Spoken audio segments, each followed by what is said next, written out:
इस फिल्म का नाम है सेरेनिटी, जो साल 2019 में रिलीज हुई थी। इसकी कहानी में एक रहस्यमयी द्वीप होता है जहां पर डिल नाम का एक आदमी फंसा हुआ है। वो ये जानने की कोशिश करता है कि वह इस द्वीप पर आया कैसे और कब, क्योंकि यहां से बाहर जाने का कोई रास्ता नहीं था। समझने के लिए अंत तक जरूर देखें।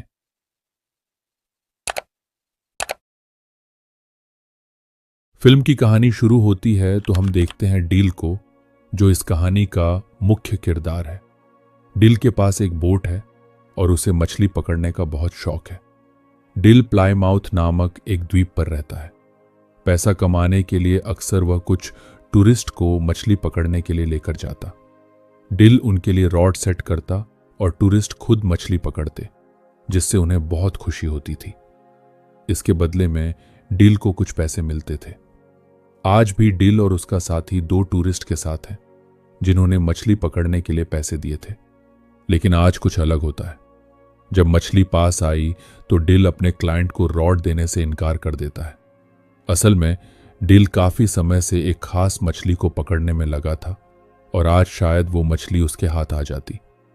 रॉड न देने पर वो टूरिस्ट गुस्सा हो जाते हैं, मगर डिल उन्हें चाकू दिखाकर चुप कर देता है। बदकिस्मती से इतनी कोशिशों के बावजूद वो टूना मछली उसके हाथ नहीं आती। अब उन्हें इन टूरिस्ट को पैसे भी वापस देने थे। हालांकि डिल के लिए ये कोई बड़ी बात नहीं थी, लेकिन ड्यूक बहुत निराश था क्योंकि उसे अपनी पोती की यूनिवर्सिटी की फीस भरनी थी। डिल उससे वादा करता है कि वह उसे पैसे दे देगा। इसके बाद वह अपनी दोस्त डायना से मिलने गया। डायना उसे कुछ पैसे देती है जब वह उसके साथ समय बिताता है।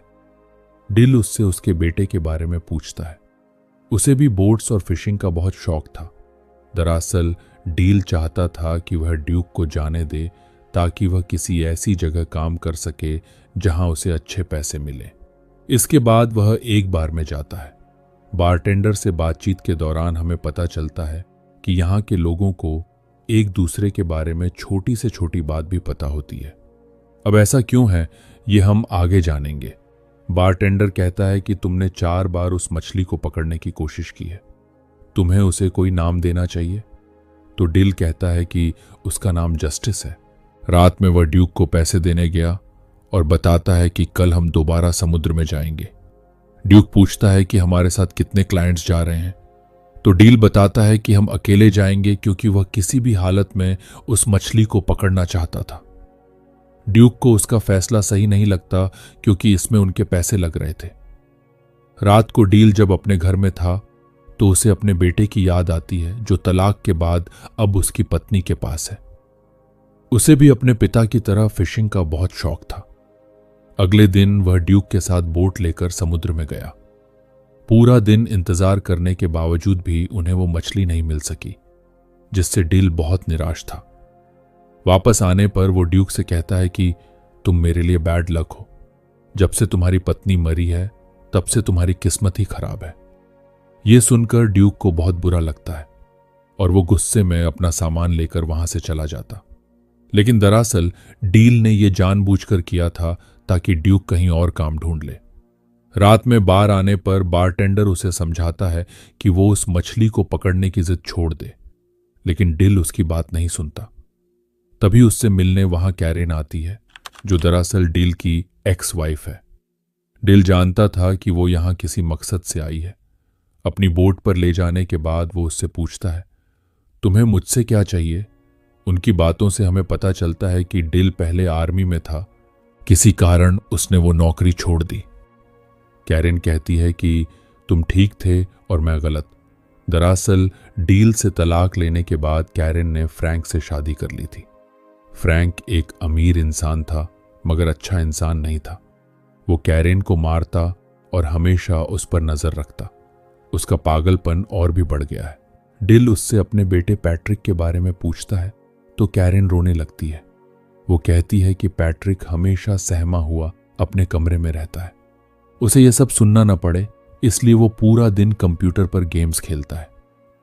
उसके टीचर्स का कहना है कि वह बहुत होशियार है, लेकिन अब वह बहुत चुप चुप रहता है। डिल कहता है कि तुम उससे तलाक ले लो, तो कैरेन कहती है मैं ऐसा नहीं कर सकती, वो मुझे मार देगा। और इसीलिए वो यहां आई थी। दरअसल वह चाहती थी कि वो और डिल मिलकर फ्रैंक को मार दें। वो उसे मछली पकड़ने के बहाने बोट पर लाएगी और इस काम के लिए वह उसे $10 मिलियन देने के लिए भी तैयार थी। लेकिन डील इस पर मना कर देता है क्योंकि वह किसी को मारना नहीं चाहता था। कैरेन के जाने के बाद एक सूट पहने आदमी डील को ढूंढते हुए आता है। दरअसल वो कई दिनों से डील पर नजर रख रहा था, मगर वो डील से मिल नहीं पाता।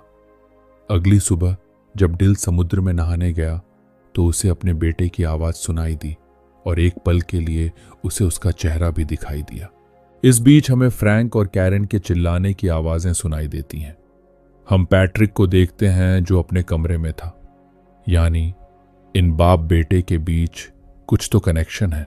खैर, उधर कैरेन का पति फ्रैंक होटल पहुंच गया था जहां कैरेन रुकी थी।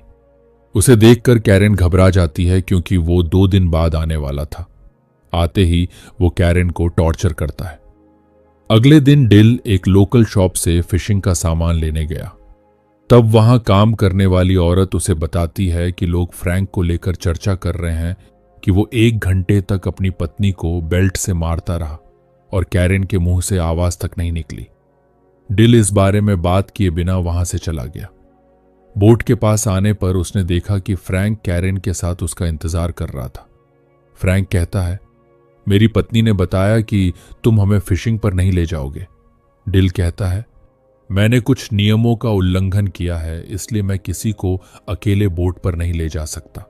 फ्रैंक कहता है, इस छोटे से आइलैंड पर कानून पैसों के आगे हार जाता है, तो तुम इस बात की फिक्र मत करो। लेकिन डिल फिर भी इसके लिए नहीं मानता। तब फ्रैंक कहता है, हर आदमी की कोई कीमत होती है। मैं कल यहां आऊंगा और तुम मुझे फिशिंग पर ले जाओगे। इसके बाद वह वहां से जाने लगता है। इस बीच वही अनजान आदमी डील को ढूंढते हुए उसके पास आता है, लेकिन इस बार भी डील उसकी बात सुने बिना वहां से निकल जाता है। वो आदमी अपनी घड़ी देखकर कहता है, मैं 20 सेकंड लेट हो गया, कुछ तो गड़बड़ है। बाद में डिल एक मछली बेचने जाता है जहां कार्लोस उसे बताता है कि तुम्हें कोई ढूंढ रहा था, लेकिन डिल को इसमें कोई दिलचस्पी नहीं होती। फिर वह डायना के बिल्ली को देने जाता है जो गुम हो गई थी। डायना कहती है, मैंने सुना कि कैरेन ने तुमसे मदद मांगी थी। तुम एक अच्छे इंसान हो, मुझे लगता है कि तुम्हें उसकी मदद करनी चाहिए। वहां से निकलने के बाद ड्यूक उससे मिलने आया। वह कहता है, फ्रैंक तुम्हें सिर्फ एक टूर के लिए $10,000 देने वाला है। मुझे अपनी पोती की फीस देनी है, तुम्हें उसकी ऑफर मान लेनी चाहिए। डिल कहता है, मैं तुम्हारी बात क्यों मानूं? तो ड्यूक कहता है, मैं जानता हूं तुम ये सब क्यों कर रहे थे, लेकिन मुझे तुम्हारी रहम की जरूरत नहीं, मुझे तुम्हारी मदद चाहिए। अब ड्यूक की मदद करने के लिए डिल मान जाता है। बाद में कैरेन फिर से डिल से मिलने आती है। डिल कहता है, मैं उसे सिर्फ फिशिंग पर ले जाऊंगा, मैं उसे मारने वाला नहीं हूं। तो कैरेन कहती है, वो मुझे और पैट्रिक को मार देगा।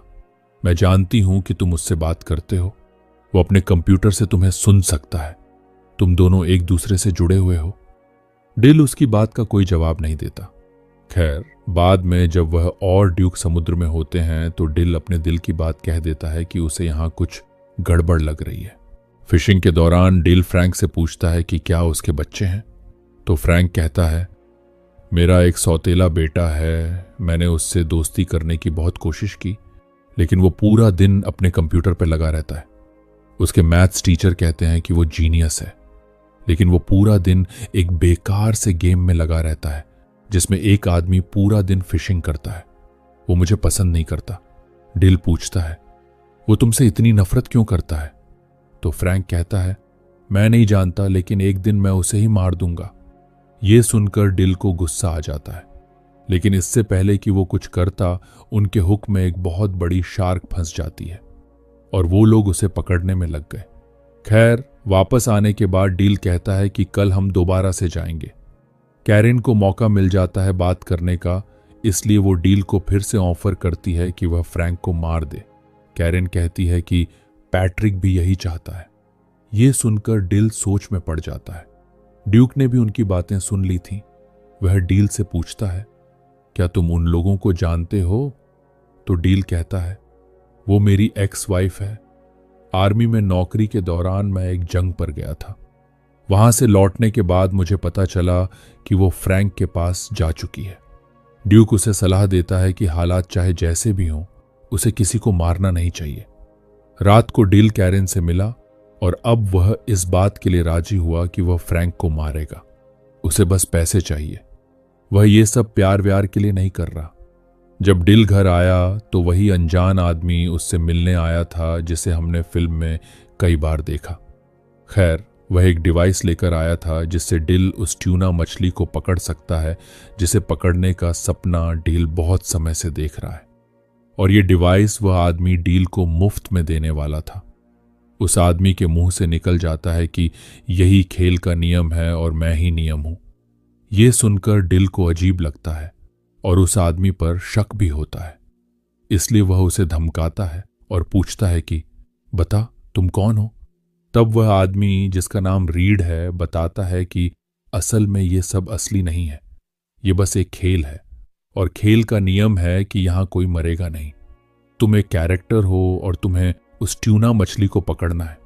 डील को उसकी बातों पर विश्वास तो नहीं होता, मगर इस जगह को लेकर उसे हमेशा शक रहता था। उसे याद ही नहीं था कि वह कब यहां आया और कितने समय से यहां है।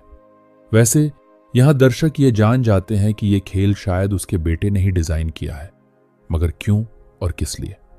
रीड का कहना था कि पिछले कुछ दिनों से गेम में गड़बड़ है, यानी जिसने ये गेम बनाया है शायद वह चाहता है कि अब तुम उस आदमी फ्रैंक को मारो। मगर मेरे नियमों के मुताबिक इस द्वीप पर किसी को भी मारना मना है, इसलिए मैं तुम्हें नियम बताने आया हूं। और मुझे खुद भी नहीं पता कि जिसने ये गेम बनाया है वह नियम क्यों बदल रहा है। डील को उसकी बात बकवास लगती है। अगली सुबह डील ने महसूस किया कि वह अलार्म से पहले उठ नहीं पाता, जो इस बात की ओर इशारा करता है कि शायद सच में वह किसी गेम में है। हर जगह उसे बस एक ही बात सुनने को मिल रही थी, जाओ और उस मछली को पकड़ो। डिल याद करने की कोशिश करता है कि आखिर वह इस द्वीप पर आया क्यों और कब, मगर उसे अपने दिमाग में ऐसी कोई भी याद नहीं मिलती। वह अपनी गाड़ी में बैठकर काफी आगे निकल जाता है और अब उसे महसूस होने लगता है कि यह सब सच नहीं है। वह खुद से बातें कर रहा था। तभी उससे मिलने डायना का बेटा सैमसन आता है। वह कहता है, आपको किसी की जरूरत थी, क्या मैं आपके साथ काम कर सकता हूं। इस पर डील हंसने लगता है और कहता है, जब मैंने तुम्हें इस गेम से मांगा था तब तुम मुझे नहीं मिले और अब यह गेम मुझे सब कुछ दे रहा है। डील वहां से चला गया। अपना शक दूर करने के लिए वह स्टोर के मालिक से कुछ सवाल पूछने लगा, मगर वह हमेशा बात को बदल देता है। फिर डिल फोन करके ये पता करने की कोशिश करता है कि रीड असली है या नहीं। उसे जवाब मिला कि रीड असली है। सबसे तंग आकर डिल बार में गया ताकि वह ड्रिंक कर सके, लेकिन बारटेंडर भी उसे वही बात कहता है। वह कहता है, क्या आज तुम फिशिंग करने नहीं जा रहे? तुम्हें काम पर जाना चाहिए। टूरिस्ट्स को मत लेकर जाना, वे हमेशा तंग करते हैं। यानी गेम के नियम उसे फ्रैंक को न मारने के लिए कह रहे थे, लेकिन पैट्रिक के दिमाग में कुछ और ही चल रहा था। दूसरी तरफ दिखाया जाता है कि जब कैरेन की आंख खुली तो उसने फ्रैंक को बाथरूम में घायल पाया। पिछले रात 6 लोगों ने उसे मारा था। दरअसल यह काम ड्यूक का था। उसने ही फ्रैंक को मारने के लिए कुछ लोगों को पैसे दिए थे ताकि वह आज बोट पर ना आ सके। ड्यूक डील से कहता है, मैंने तुम्हारे लिए जो सही लगा मैंने वही किया। इस बात से डील को बहुत गुस्सा आता है। जख्मी होने के बावजूद कैरेन फ्रैंक को मना लेती है कि वह फिशिंग पर जाए। डिल समुद्र के किनारे निराश बैठा था। तभी रीड उसके पास आता है। डिल कहता है, मुझे कुछ भी समझ नहीं आ रहा कि मैं यहां क्यों हूं। मेरी जिंदगी का मकसद क्या है? क्या मैं पागल हो चुका हूं? रीड कहता है, इस बारे में तो मैं भी कुछ नहीं जानता, लेकिन मैं ये जानता हूं कि यहां हो क्या रहा है। हम सब किसी का सपना है और हमारे बारे में सिर्फ वही जानता है जिसने हमें बनाया है, और शायद तुम जानते हो कि वो कौन है। तो डील कहता है, हाँ, वो एक छोटा बच्चा है जो एक अंधेरे कमरे में बैठकर हमें देख रहा है। उसका सौतेला बाप उसकी मां को मारता रहता है। शायद इसी वजह से उसने ये गेम बनाया है इस उम्मीद में कि शायद एक दिन वह अपने असली पिता को वापस ला सके और अपने सौतेले बाप को सबक सिखा सके। वो चाहता है कि मैं उसे इंसाफ दिलाऊं, इसीलिए मैं आज फ्रैंक को मारूंगा, चाहे कुछ भी हो जाए। इस पर रीड कहता है, अगर तुम यही चाहते हो तो मैं गेम के नियम तोड़ दूंगा। अगर हमारा निर्माता यही चाहता है तो तुम्हें ऐसा ही करना चाहिए। कैरेन फ्रैंक को बोट पर ले आती है। इस पर डिल भागकर अपनी बोट की तरफ जाता है। दरअसल पैट्रिक ने एक ऐसा गेम बनाया था जिसमें वह अपने पिता के साथ समय बिता सके, लेकिन जैसे जैसे उसके सौतेले बाप का टॉर्चर बढ़ता गया, पैट्रिक के दिल में उसे मारने की आग भी बढ़ती गई। पैट्रिक बस यही चाहता था कि उसे कोई संकेत मिले कि फ्रैंक को मारना गलत नहीं है। इसलिए उसने गेम में डील को सोचने की इजाजत दी, ताकि डिल अपने दिल की सुने और जो भी उसका फैसला हो पैट्रिक भी वही करेगा। यही वजह थी कि गेम उसे बार बार याद दिला रहा था कि उसे बस मछली को पकड़ना है, लेकिन डिल की सोच बदलने लगी थी। खैर, डिल बोट के पास पहुंचता है जहां फ्रैंक और कैरेन पहले से ही मौजूद थे। डिल फ्रैंक को समुद्र में ले जाता है।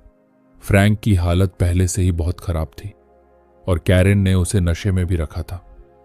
तभी उन्हें पता चलता है कि बोट पर सैमसन भी है, जो उनके प्लान को बिगाड़ सकता था। लेकिन अंत में जब डिल ने रॉड फ्रैंक के हाथ में थमा दी तो शार्क उसे समुद्र में खींच लेती है और उसका अंत हो जाता है। असल दुनिया में पैट्रिक यानी डील का बेटा अपने सौतेले पिता फ्रैंक को सच में मार देता है और हम समझ पाते हैं कि डील की असली लड़ाई तो मौत के साथ ही खत्म हो चुकी थी। गेम में जो है वो तो बस पैट्रिक के ख्याल हैं। खैर, इस कत्ल के बाद पैट्रिक को मानसिक अस्पताल में रखा जाता है। गेम में हम देखते हैं कि कैरेन डील को अलविदा कहती है, लेकिन डील में उसने पैट्रिक को अपनाने की शर्त रखी थी। डील जानता था कि वह बस एक गेम है। तब कैरेन रोते हुए कहती है, कभी ना कभी तुम मुझसे जरूर मिलोगे। तभी कैरेन वहां से गायब हो जाती है और डील के पास एक फोन पर कॉल आता है। कॉल की दूसरी तरफ पैट्रिक था। उसकी आवाज सुनकर डिल भावुक हो जाता है। पैट्रिक कहता है, मैंने कुछ बहुत गलत किया है। तो डिल उसे समझाता है, तुमने जो भी किया अच्छे के लिए किया। पैट्रिक कहता है, मैं मिनी गेम में कुछ बदलाव करूंगा ताकि मैं तुमसे मिल सकूं। डिल बहुत खुश हो जाता है और कहता है, मैं तुम्हारा इंतजार करूंगा। कॉल कटने के बाद डिल देखता है कि वहां सब कुछ बदल रहा है और अगले ही पल हम देखते हैं कि पैट्रिक भी गेम में है। वह डील से मिलने के लिए बोट की तरफ भाग रहा है। उसे देखकर डिल बहुत खुश होता है। दोनों एक दूसरे को गले लगाते हैं। गेम में ही सही, लेकिन पैट्रिक अपने पिता के साथ था। और यहीं पर फिल्म का अंत होता है। दोस्तों, इस कहानी में बाप बेटे के बीच प्यार को दिखाया गया है।